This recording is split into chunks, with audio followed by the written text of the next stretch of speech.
Discipline is the only skill you need to unlock any other skill. Anything you want to accomplish in life, anything, you are not going to get there without discipline. Some people know me for learning Arabic in 10 months. Some people know me for making over $1 million in a year.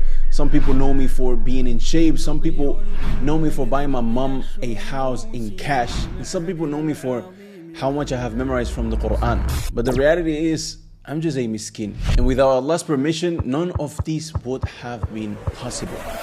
It's Allah Azza wa Jal who gave me the insight to recognize how powerful and essential discipline really is. And you know what? This is all over the Quran and the Sunnah. And He emphasized it in the Quran, which I will later on in this video share with you guys, inshallah. But let me tell you something people don't know about those people who accomplish big things. Because discipline is something that happens behind closed doors, when nobody is watching. That part cannot be faked. You see, you can fake success in front of others on social media, but you cannot fake who you really are with yourself.